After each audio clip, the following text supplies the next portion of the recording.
कन्या विवाह एवं विकास सोसाइटी के तत्वाधान में भागलपुर जिले के बरारे स्थित पॉलिटेक्निक कॉलेज के मैदान में 51 निर्धन असहाय कन्याओं का सामूहिक विवाह का आयोजन किया गया, जिसमें 41 कन्याओं का हिंदू रीति रिवाज से एवं 10 कन्याओं का मुस्लिम रीति रिवाज से विवाह संपन्न कराया गया। कार्यक्रम का उद्घाटन रविकांत मिश्रा, गोपालपुर विधायक गोपाल मंडल, पूर्व उप महापौर सह वार्ड पार्षद प्रीति शेखर, भागलपुर के उप महापौर डॉक्टर मोहम्मद सलाउद्दीन अहसन, सचिव विकास कुमार माली ने संयुक्त रूप से द्वीप प्रज्वलित कर किया। मौके पर संस्था के सचिव ने कहा कि हम लोगों का उद्देश्य है बाल विवाह, दहेज प्रथा, भ्रूण हत्या पर रोक लगाना एवं सामूहिक विवाह का प्रोत्साहन करना। और यह भी कहा कि संस्था महिला सशक्तिकरण को लेकर दृढ़ संकल्पित है। भागलपुर व आसपास के जिलों के कन्याओं का चयन किया गया और 51 कन्याओं की सामूहिक विवाह कराकर यह भी संदेश दिया गया कि संस्था हर निर्धन परिवार के साथ है। जो बेटियों को बोझ समझते हैं वो अपनी बेटियों को बोझ ना समझे, संस्था में आकर मिले, उन्हें सहयोग करते हुए सम्मान के साथ विवाह कराकर विदाई करने का कार्य करेगी। सम्मान समारोह से पहले बाल विवाह, दहेज प्रथा के बहिष्कार की जागरूकता के लिए प्रभात फेरी सह जागरूकता फेरी निकाली गई,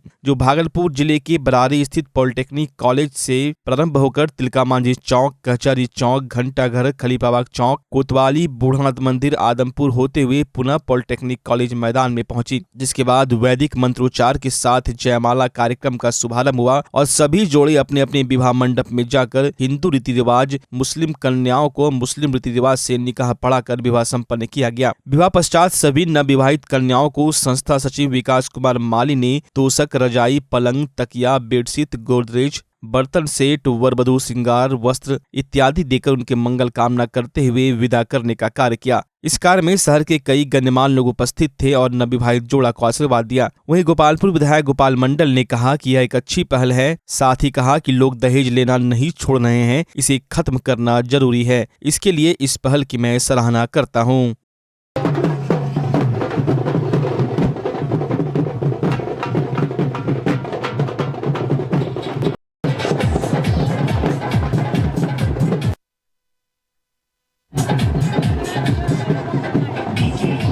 बांध के आऊंगा मेरा वादा है, मेरी मांग सजाऊंगा मेरा वादा है। मैं आज यहाँ आया हूँ अपने शादी करने के लिए, कि इसके लिए कि विकास सोसाइटी की तरफ से आया हूँ शादी करने के लिए। मैं आज बहुत खुश हूँ। सामूहिक विवाह हो रहा है, कैसा लग रहा है?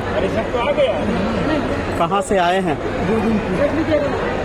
आप पैर से विकलांग हैं, आपको बहुत परेशानी हो रही होगी, यहाँ शादी हुई, क्या कहेंगे संस्थान को? क्या करते हैं आप? क्या काम करते हैं? नाम बताएं। कहाँ से हैं? शादी के बारे में अच्छी शादी है, अच्छा प्रयास है। जो लोग बेटी को बोझ समझता है जी, उसको क्या चाहिए? बेटी को बोझ तो समझना ही नहीं चाहिए, हमारी भी बेटी है। दहेज वगैरह को लेकर के क्या राय है आपकी? दहेज तो अभिशाप है। ये जो हमने भंडारा किया है, लगभग 7 से 8 हज़ार लोगों का व्यवस्था किया है, जिसमें कि पूर्णिया, भागलपुर के आसपास के करीब 150 किलोमीटर के रेंज के जो जितने भी ग्रामीण लोग हैं, जिनके बच्चों का हमने शादी का कार्यक्रम कर रहे हैं, वो सारे यहाँ पे हैं, उन सब के लिए व्यवस्था किया है। इसके अलावा जो हमारे अलग अलग जिला से जो टीम के लोग आए हैं, उनके लिए भी व्यवस्था किया गया है। सामूहिक विवाह कराने का मेन उद्देश्य हम लोग का है कि दहेज प्रथा को समाप्त करना है और प्लस में अंतर्जातीय विवाह को प्रोत्साहन करना है। जो दहेज प्रथा जो हो रही है, तो हम लोग कास्ट में जो लड़के खोजने जा रहे हैं या हम लोग के पास लड़के वाले आ रहे हैं, तो हम लोग के घर वाले भी डिमांड कर रहे हैं, लड़के वाले के घर वाले भी डिमांड कर रहे हैं। तो मैं चाहता हूँ कि इस प्रथा को दूर करने के लिए अंतर्जातीय विवाह को प्रोत्साहन किया जाए, या तो फिर जातीय विवाह में हम चाहते हैं कि दहेज प्रथा को समाप्त किया जाए। अगर दहेज प्रथा को समाप्त नहीं करते हैं तो आज के डेट में जो भी लड़का और लड़की बालिग होते हैं वो स्वतंत्र होते हैं अपने जीवन जीने के लिए। अगर ये दहेज प्रथा समाप्त नहीं होती है बिहार से, तो ये सामूहिक विवाह के दौरान हमने अंतर्जातीय विवाह को बहुत ज़्यादा प्रोत्साहन करूँगा, जिसमें हमारे माननीय मुख्यमंत्री महोदय भी इसमें मतलब उनका योजना भी चलता है अंतर्जातीय विवाह का। इसके विरोध में यहाँ पर रखा गया और ये एक अच्छा कार्यक्रम है। यह संदेश पूरे बिहार में जाएगा और ये एक नवगछिया में हुआ था तेतरी दुर्गा स्थान में, अच्छा कार्यक्रम यहाँ भी, यहाँ तो ऐतिहासिक कार्यक्रम ये अच्छा चीज़ है और होना चाहिए, करना चाहिए, हमको सहयोग करना चाहिए। समय की जागृति है, जिस तरह कुरीतियाँ हैं अभी भी की जरूरत है, लोग आज भी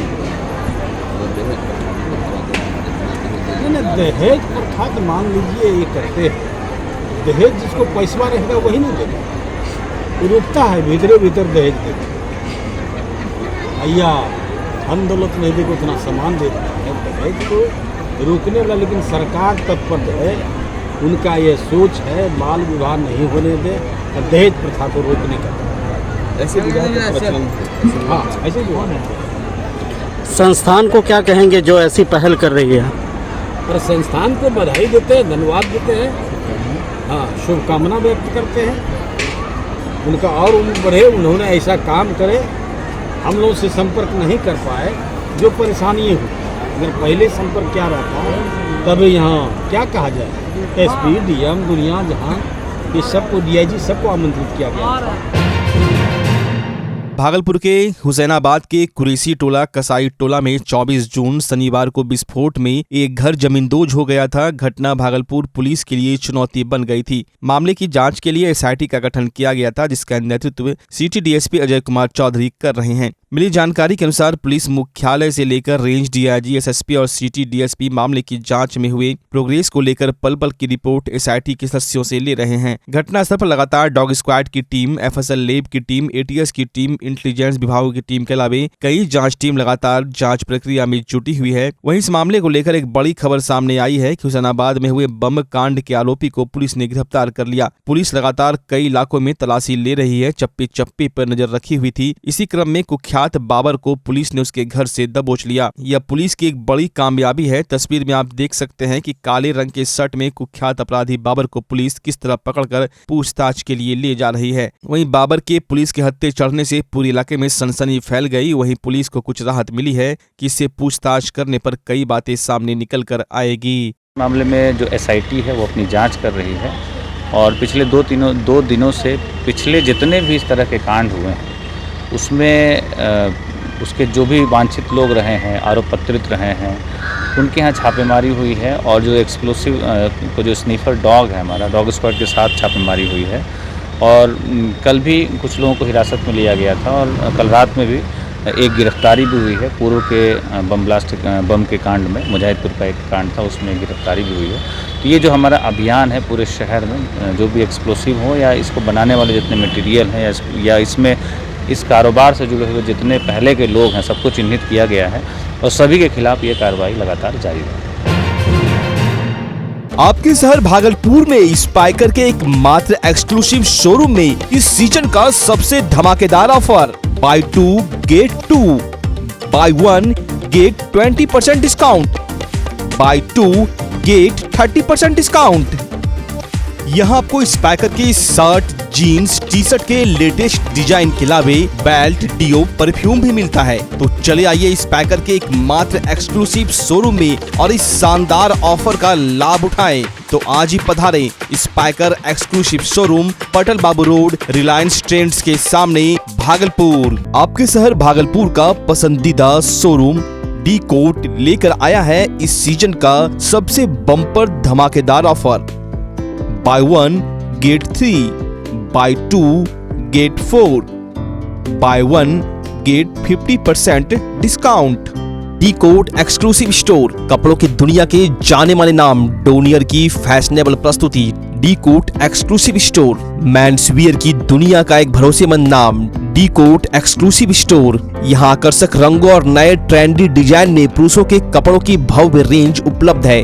denim, jeans, shirt, T shirt, trouser, pant, jacket, track pant, lower सहित men's party wear, formal wear की विशाल श्रृंखला मिलेगी, वो भी बिल्कुल नए डिजाइन और रंगों के साथ। तो चले आइए डी कोट और लगन के मौसम में इस भारी छूट का लाभ उठाएं। हमारा पता है डी कोट, पटल बाबू रोड, स्पाइकर शोरूम के बगल में, रिलायंस ट्रेंड्स के सामने, भागलपुर।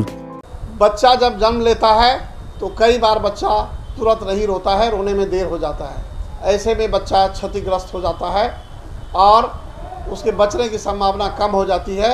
और यदि बच्चा तो भविष्य में उसमें विकलांगता की समस्या आती है, जिसे सीपी कहते हैं, जिसका कोई माकूल इलाज नहीं है और ज़िंदगी भर बच्चा विकलांगता से जूझ सकता है। ऐसे में पूरे संसार में कूलिंग थेरेपी का सहारा लिया जाता है। जन्म से ठीक 6 घंटा के अंदर यदि उसको कूलिंग थेरेपी दिया जाए तो उससे उसका सीपी की समस्या कम होती है और बचने की भी संभावना बढ़ती है। पहली बार बिहार झारखंड में आपके शहर के स्नेह नवजात शिशु बाल सेवा केंद्र में यह मशीन उपलब्ध है। कभी भी ऐसी बात हो कि बच्चा रोने में विलम्ब हो गया तो आप स्नेह नवजात शिशु बाल सेवा केंद्र में जरूर संपर्क करें।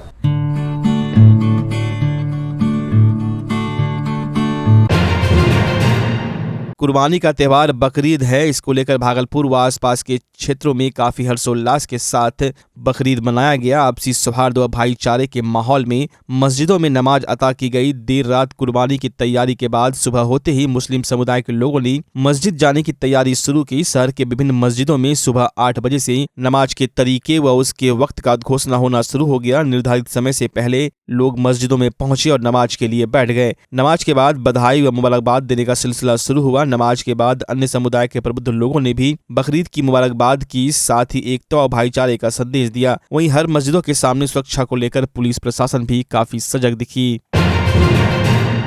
गजरेली थाना क्षेत्र के तमौनी की रहने वाली छात्रा जो 12वीं क्लास में पढ़ती और भागलपुर की नसरत खानी स्थित एक लॉज में रहती है, उसने 26 तारीख को अपने घर जाकर सल्फास खा लिया, जिसके बाद परिजन छात्रा को लेकर जवाहरलाल नेहरू चिकित्सा अस्पताल पहुंचे, जहां उसका इलाज डॉक्टरों के द्वारा किया जा रहा है। वहीं छात्रा ने बताया कि लॉज में उसकी दूर की एक बहन राखी भी रहती है, जिसके द्वारा बाथरूम में नहाने के क्रम में उसका वीडियो बना लिया गया था और वो अपने दोस्त तुलसी के साथ शादी करने का दबाव बनाने लगी। वहीं छात्रा के द्वारा जब इसका विरोध किया गया तो राखी के द्वारा दोस्त के साथ मिलकर छात्रा की मां और पिता की हत्या करने की धमकी दी गई। वहीं बाथरूम में स्नान करते हुए बनाया गया वीडियो वायरल करने की धमकी देने लगा। राखी के द्वारा ही घर जाने के क्रम में उसे जहर का पैकेट दिया गया और कहा गया कि अगर तुम शादी नहीं करोगी तो जहर खा लो, नहीं तो तुम्हारे माता पिता की हत्या कर दी जाएगी और तुम्हारे वीडियो को भी वायरल कर दिया जाएगा। जिसके बाद छात्रा ने घर पहुंचते ही जहर खा लिया और जब इसकी जानकारी घर वालों को लगी तो आनन फानन में उसे अस्पताल में भर्ती कराया गया, जहां वो ठीक होने के बाद बरारी पुलिस के समक्ष अपना बयान दी है और दोषी के खिलाफ कड़ी से कड़ी कार्रवाई करने की मांग कर रही है। हम कुछ नहीं जानते थे, बेटी लॉज में रहते थे, वहाँ से घर पे आया वो भी हम नहीं जाने, कुछ भी सुबह 6 बजे आई है घर पे, वो भी हम कुछ नहीं जाने, कोई पता नहीं हमको। हमारे साथ खाना पीना सब खाया रहा। उसके बाद फिर हम सो गए तो फिर यही 10 बजे या 9:30 बजे के बाद ये उल्टी करने लगा। दिन में उल्टी करने लगा तो मैं सोचा क्या हो गया, तो हम उठ के बिस्तर पर से भाग के गए। बोला क्या हुआ बेटा, क्या हुआ? तो पहले बोला कुछ नहीं। मैं बोला क्या हो बेटा, तेरे गैस उस बनाए तो दवा खा ले। तब फिर बोला कि नहीं तू सब अच्छे से रहना। बोले क्यों अच्छे से क्यों रहेंगे, तेरा क्या हो गया, तू अभी आई है क्या हो गया? तो हम दवाई खा लिया। तो मैं बोला दवाई तो कहाँ से लाई, क्यों खाई?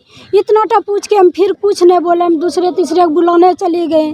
बुलाने गए तो भाग के फिर हम मयागंज आ गए। 12th कहाँ?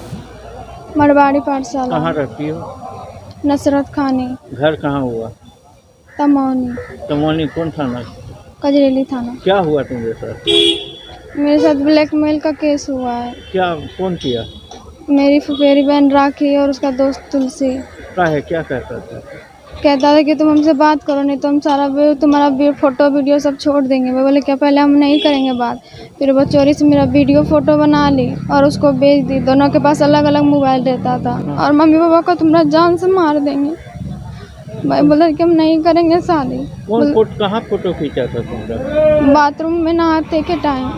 कौन खींची थी? मेरी बहन। कौन? फुफेरी बहन राखी। और लड़का कहाँ का? मथुरापुर का। क्या कहता था वो? कि तुम हमसे शादी करो नहीं तो जहर खा के मर जाओ। कौन दिया जहर, तुम कैसे खाई? तुलसी ला के दिया मैंने अपनी बहन मनीषा को, मनीषा दी राखी को, तब हमको दी वो। तुम खा ली थी जहर? बोला था कि शादी करो, हम क्यों किसी से शादी करें, तो मेरा मन नहीं है। तो जहर खा ली तुम? बोला कि नहीं खाओगे तो ना मम्मी पापा को जान से मार देंगे। तो तुम जहर खा ली? हाँ। कब? 26 तारीख को। कहाँ? अपने घर में। क्या चाहती हो? हम इंसाफ चाहते हैं बस। श्रावणी मेला में आने वाले कांवरिया श्रद्धालुओं को बेहतर सुविधा मुहैया कराने को लेकर स्वास्थ्य विभाग की ओर से मेला क्षेत्र में 11 अस्थायी स्वास्थ्य शिविर लगाया जाना है। शिविर में किस तरह की चिकित्सीय सुविधा मुहैया कराई जा रही है, इसकी जानकारी प्राप्त करने स्वास्थ्य विभाग के संयुक्त सचिव सुधीर कुमार सिंह सुल्तानगंज पहुंचे। वहीं स्वास्थ्य शिविर लगाए जाने वाले स्थलों का निरीक्षण किया। इसके बाद उनके द्वारा रेफरल अस्पताल में उपलब्ध चिकित्सीय सुविधा का भी जायजा लिया गया। मौके पर मौजूद सीएच डॉक्टर अंजना कुमारी एवं रेफरल अस्पताल प्रभारी डॉक्टर कुंदन भाई पटेल से संयुक्त सचिव ने मेडिसिन इंडेक्स की जानकारी प्राप्त की। मुख्यालय रवाना होने के पूर्व उन्होंने बताया कि मेला क्षेत्र में बेहतर स्वास्थ्य सुविधा उपलब्ध कराई जाएगी। इधर सीएस ने बताया कि 2 महीने की इस मेले में डॉक्टर एवं पारा स्टाफ की 2 टीमें बनाई गई है, जो 15-15 दिन 24 घंटे स्वास्थ्य शिविर में उपस्थित होकर कांवरियों को चिकित्सीय सुविधा उपलब्ध कराएगी। मेला का व्यवस्था के लिए तो 11 शिविर लगाया गया है, जिसमें 2 बिल्डिंग तो हम लोगों के स्वास्थ्य विभाग की है, बाकी 9 अस्थायी शिविर प्रशासन की तरफ से लगाया जाएगा। और उस शिविर में बेड और डॉक्टर, पैरामेडिकल और दवाई और जो ड्रेसिंग का सामान, जो भी ज़रूरत की दवाई है, एनाल्जेसिक, ये ARV, ASV प्रशिक्षित NM के साथ में, प्रशिक्षित स्टाफ के साथ में 24/7 रहेगी। क्योंकि मेला 2 महीना चल रहा है, इसलिए जो 2 ग्रुप बनाया गया है ड्यूटी में, एक ग्रुप 1 से 15 करेंगे, फिर दूसरे ग्रुप 15 से 30 जुलाई तक करेंगे, फिर पहला वाला ग्रुप 1 से 15 अगस्त, और फिर जो दूसरा वाला ग्रुप है वो 15 अगस्त से 30 अगस्त तक, जब तक मेला समाप्ति तक चलेगा। सुल्तानगंज रेलवे स्टेशन में मालदा डिवीजन की DRM विकास कुमार चौबे स्पेशल सेलून से पहुंचे। इस दौरान बांका सांसद प्रतिनिधि पवन किसान, स्टेशन अधीक्षक Deepak Kumar, RPF in charge Piyush Kumar, SM Rajesh Bharti के द्वारा भव्य स्वागत किया गया। इस दौरान बांका सांसद प्रतिनिधि पवन किसान ने रेलवे स्टेशन रोड जर्जर होने पर दुरुस्त करने की मांग की। रेलवे यात्रियों की सुविधा को लेकर ट्रेन का समय सारणी की सूचना पूरे शहर में होर्डिंग बोर्ड लगाकर देने की मांग की। रेल यात्रियों एवं कांवरियों को ठहरने के लिए जगह बढ़ाने की मांग की गई। इन सभी बिंदुओं पर DRM विकास कुमार चौबे ने जल्द कार्य होने की बात कही। इस दौरान DRM विकास कुमार चौबे ने मीडिया को बताया कि कांवरियों की सुरक्षा को लेकर रेलवे द्वारा सारी तैयारियां पूरी कर ली गई है। सभी ट्रेन का ठहराव एवं श्रावणी मेला स्पेशल ट्रेन को प्रतिदिन करते हुए सालों भर चलाने का निर्णय लिया गया है। साथ ही कांवरियों की सुरक्षा के लिए हर समय स्टेशन में रेल पुलिस बल तैनात रहने की बात कही। इस दौरान रेल विभाग के तमाम अधिकारी मौजूद थे। स्टाफ इसका भी प्रबंध किया है। ईस्टर्न रेलवे मुख्यालय से हम लोग टच में हैं और वो भी एडिशनल स्टाफ प्रोवाइड करेंगे। तो मैं समझता हूँ कि 360 डिग्री सभी पहलुओं पे हम लोग कार्रवाई कर रहे हैं और बहुत अच्छा कोऑपरेशन डिस्ट्रिक्ट एडमिनिस्ट्रेशन से भी मिल रहा है। जो बिंदु हम लोगों ने रेज किए थे उस पर भी विचार हो रहा है। इनफैक्ट सैटरडे को, अगले शनिवार को ADRM महोदय, जो डिविजनल सिक्योरिटी कमिश्नर हैं और जो सीनियर DCM का कार्यभार देख रहे हैं, उनके साथ दोबारा यहाँ पे आएंगे और स्टेट गवर्नमेंट के साथ, डिस्ट्रिक्ट एडमिनिस्ट्रेशन के साथ कैसे समन्वय बैठाना है, कंट्रोल रूम कैसे रहना है, यहाँ पे कौन कौन स्टेट के अधिकारी लोग रहेंगे, रेलवे के अधिकारी जो मेला क्षेत्र में रहेंगे, ताकि बहुत अच्छा तालमेल रहे, ये स्थापित किया जाएगा। और हम लोग बाकी जो फैसिलिटीज़ हैं वो यहाँ पे प्रोवाइड कर रहे हैं।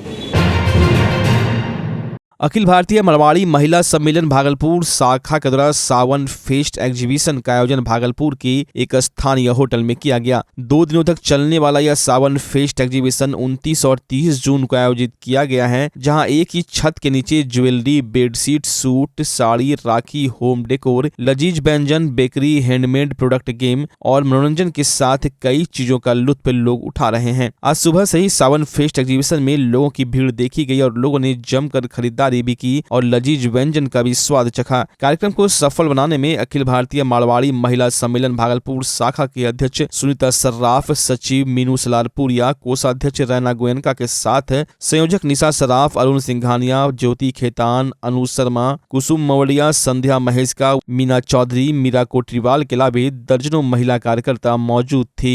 आज का सावन आने वाला है, इसके लिए हम लोग ये एग्जीबिशन लगाए हैं और हमारा उद्देश्य है कि जो लेडीज़ लोग हैं वो अपने घर में काम करती हैं, वो बाहर आके स्टॉल लगाएं ताकि उनकी पहचान बने और वो लोग आगे बढ़ें। यही है, हम लोग आगे बढ़ाने का ही हमारा उद्देश्य है। कितने दिनों तक चलेगा ये 2 दिन का है, आज और कल। नाम परिचय भागलपुर मारवाड़ी महिला समिति की अध्यक्ष।